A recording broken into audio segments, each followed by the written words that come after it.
From a guy who tanked his entire trade on one bad call,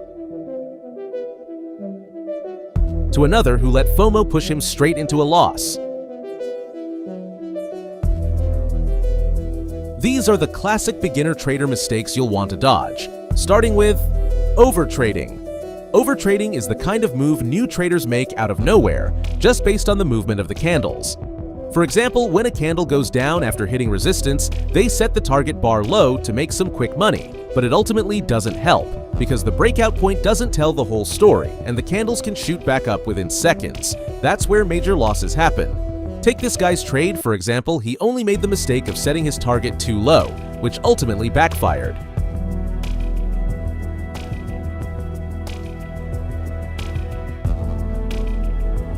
This shows that trading is all about skills, not about gambling, and he's a noob.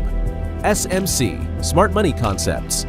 Smart Money Concepts is all about following big institutional traders, assuming their moves will lead to profits.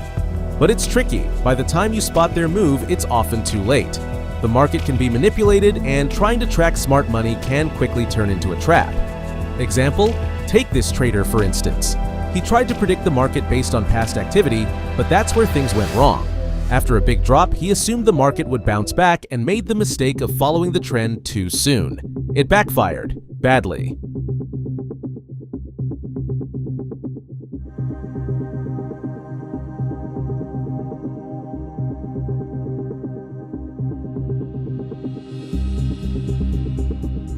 Lesson learned. Smart money isn't always so smart. Unless you're a big-time institution, maybe skip the SMC and save yourself from getting slammed like a wrestler in a pile driver. Bad analysis. Bad analysis is when you trade based on weak research, random hunches, or whatever some guy on the internet said while sipping an energy drink. It's all noise, no signal. This thing never works because the market isn't guessing, it's calculating. And if your data's off, your decisions are dead on arrival. Take this guy, for example. He tried to predict market flow using short-term analysis, thinking it would go higher. But without a solid foundation, his trade fell apart before it even had a chance.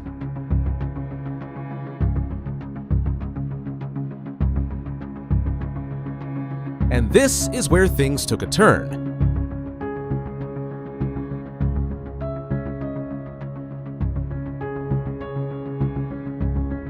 So yeah, trade smart, or prepare to explain to your cat why rent's late. Again, hasty trades. Hasty trades are what happen when your finger moves faster than your brain, but it doesn't work because trading isn't speed dating. Rushing in means missing the red flags, the fake outs, and the fact that you just bought the top again. For example, this guy did a quick recap and tried to trade based on the previous movement, which didn't end well.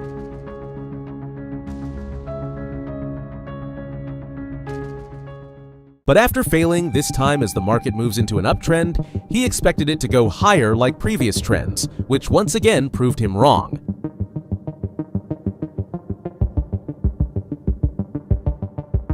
The lesson: slow is smooth. Smooth is profit. Or keep panic buying dips that weren't dips and enjoy your new job as a full-time chart victim.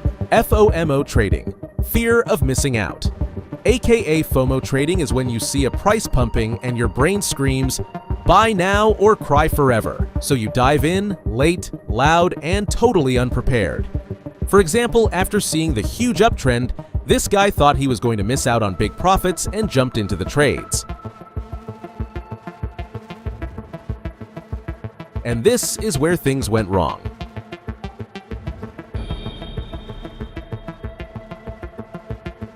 So, trade with logic, not panic.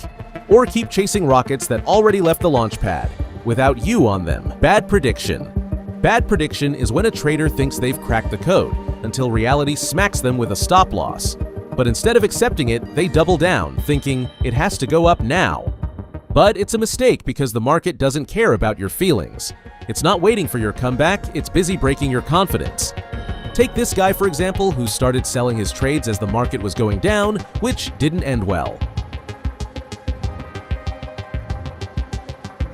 However, he made a bad prediction once again, thinking the trend wouldn't go up after hitting the stop loss.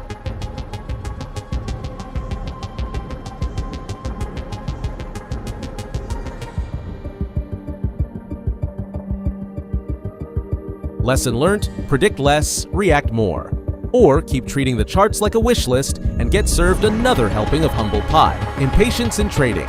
Impatience in trading is when you stare at the chart for 5 minutes and decide it's been long enough. No signal, no problem, you just click buy out of boredom.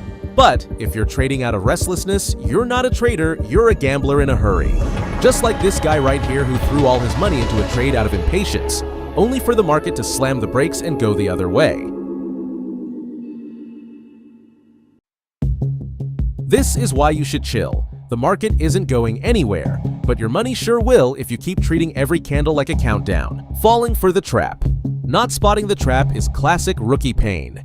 You see a red streak, panic kicks in, and you smash sell like it's a fire drill.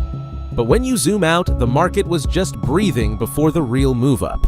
Short-term fear blinds you to long-term logic. The pros are waiting for confirmation. You just sold low, right before it went high. Just like this tutorial which showed where most people fail and how to avoid this.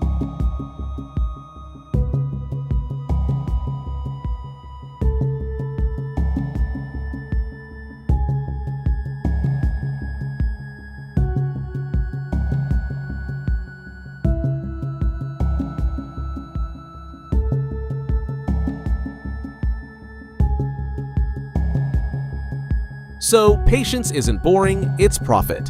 Or keep jumping at every red candle like it's a haunted house. Losing your psychology. The moment a trade goes red, the new trader's brain melts. Confidence? Gone. Strategy? Forgotten. Now it's just panic, revenge trades, and staring at charts like they personally betrayed you. But the real picture is different. Emotional trading turns a small loss into a full-blown meltdown, and you're no longer trading the market, you're wrestling your own ego. Take this guy who actually set his target to low, assuming the market will go down.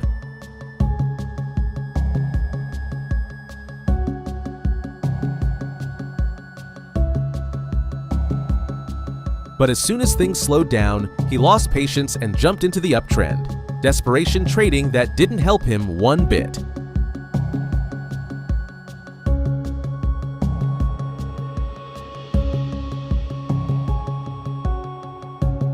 Losses are part of the game, but if you lose your cool, you lose your capital. Keep your head because your emotions aren't a trading strategy.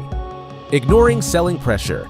Some new traders fall in love with patterns, head and shoulders, triangles, fairy wings. But while they're busy sketching shapes, they're blind to the one thing that actually matters. Selling pressure. The market isn't here to respect your pretty lines. If big players are dumping, your pattern's just a trap with decorations. Just like this guy who lost money by ignoring selling pressure and obsessing over patterns instead. The lesson: patterns don't print profits, price action does. Using random indicators.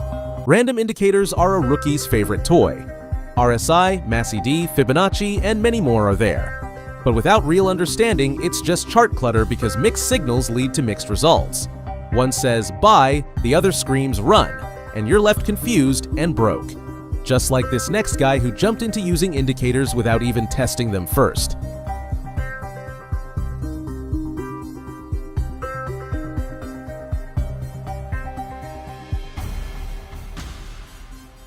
And lessons learned.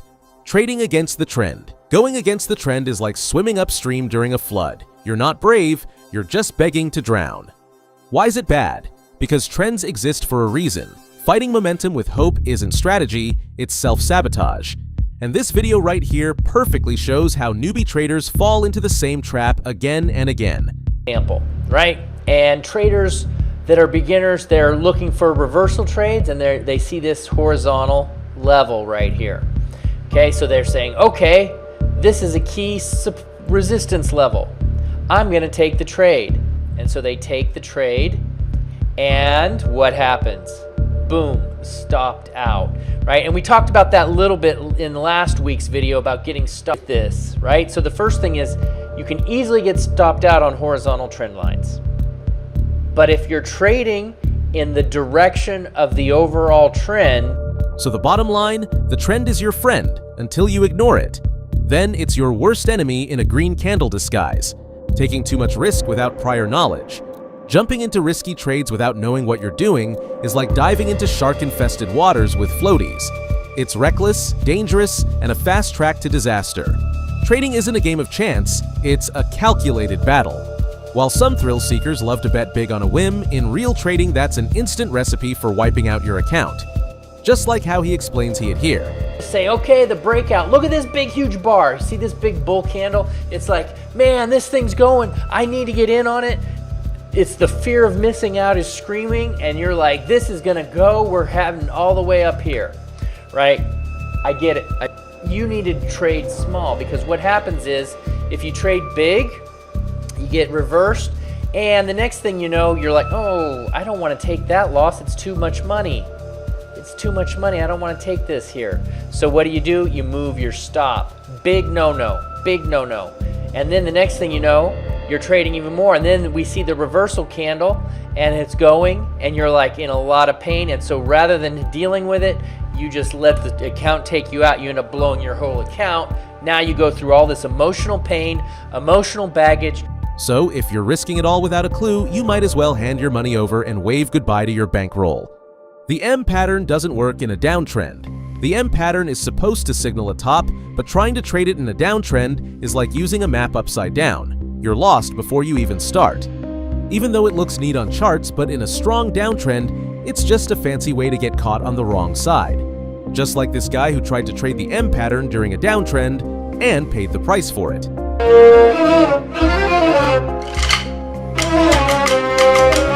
If you trust it blindly here, you might as well be throwing darts blindfolded and hoping for a bullseye. Plus, no one wants to be the trader stuck riding a sinking ship because of a misleading pattern. Trusting RSI divergence. RSI divergence happens when the price moves one way, but the RSI indicator says something different. It's like your speedometer showing fast while you're barely moving. Traders like it because it can mean a change is coming. But it's not always right. If you jump in too soon thinking the trend will change, you might get stuck in a losing trade. For example, this trade shows how things went wrong just because of the RSI divergence. Break.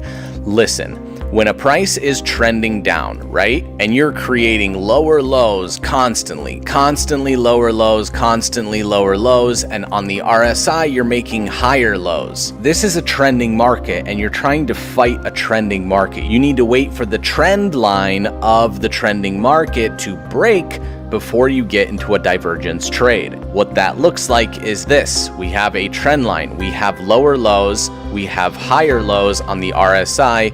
The trend line broke, retested, and went up. Wait for the price to break this damn yellow. Ignoring the bigger picture is like guessing the weather by just looking at one cloud. And nobody wants to be the trader who bought high or sold low because they trusted a false signal. Trading without a stop loss. Trading without a stop loss is like driving without brakes. Sure, it feels risky, but it's a quick way to crash. A stop loss helps protect you if the trade goes wrong. Without it, one bad move can wipe out your whole account. The next clip shows how fast things can go south when you skip setting a stop loss. Right here. Market was in an uptrend. You see these big engulfing candles down and you're like, hell yeah, this thing broke the trend line. I'm going to target this low point right here because, why not? And I'm not going to put a stop loss in. So that's what my trade looks like. Enter trade, and I'm gonna go grab a coffee, and then I'm gonna watch this thing play out. And you come back a few minutes later and your account is either completely at zero and blown, or you're in such a deficit that it hurts your guts. Your insides are like rotting and you're crying and you're emotional because you didn't trade with a stop loss. So, if you skip setting stops, you might as well be throwing your money into a bonfire and watching it burn. Avoiding false breakout. False breakouts are like fake doors in a maze. They look real, then slam you with losses. That's where the chandelier exit comes in. It helps you spot the real moves by tracking price with volatility, not just lines on a chart. Instead of jumping at every breakout, the chandelier keeps you patient.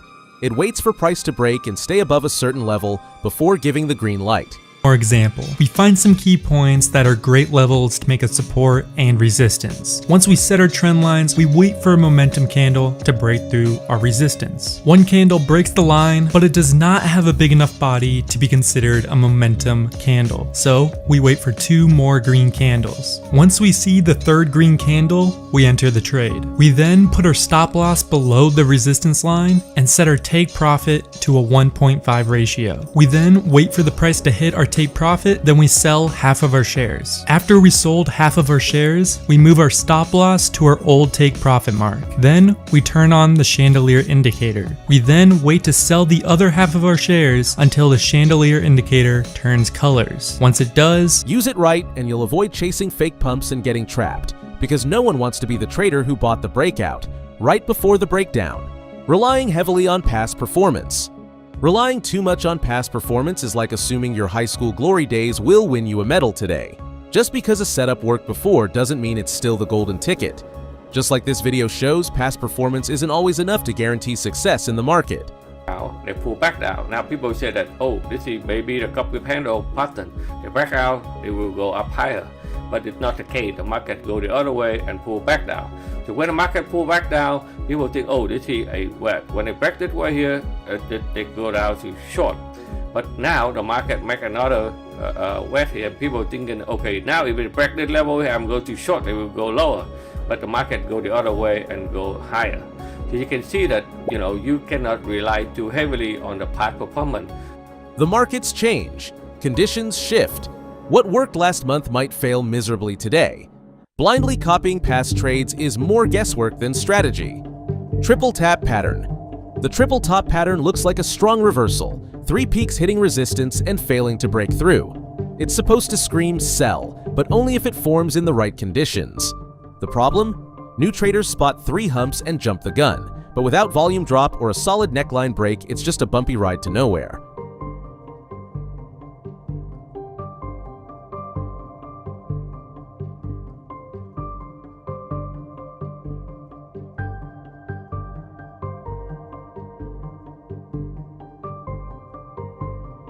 So treat the triple top like a warning, not a promise. Or end up as the trader who fought a trend with nothing but hope and 3 wobbly peaks. Directly jumping into the real account. Jumping into a real account without using a demo first is like stepping into the ring after watching a training video. You're getting knocked out before the bell rings. A demo account lets you test strategies, learn the tools, and mess up without losing real money. It's where mistakes are lessons, not losses. Some new traders skip practice thinking they're ready. And that's exactly where things go wrong, just like this guy who tried to predict the market without training and paid the price.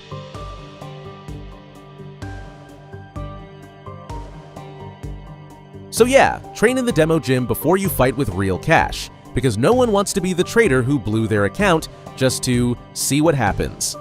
Liquidity grab. A liquidity grab is when the market fakes a breakout just to hunt stop losses and scoop up orders. It's like a magician's trick, flashy move one way, then boom, reversal. It looks real, feels real, and traps tons of traders every time. The big players need buyers or sellers to fill their orders, so they bait the trap and retail traders bite. Remember that time you went long on a breakout and it instantly reversed?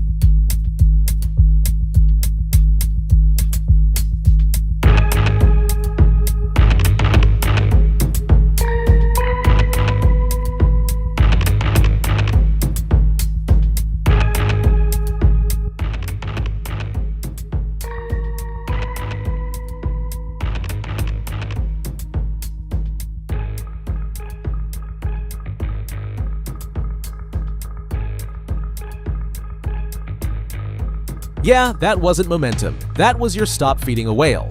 So don't fall for the bait. Wait for confirmation. Or keep donating to the pros one fake out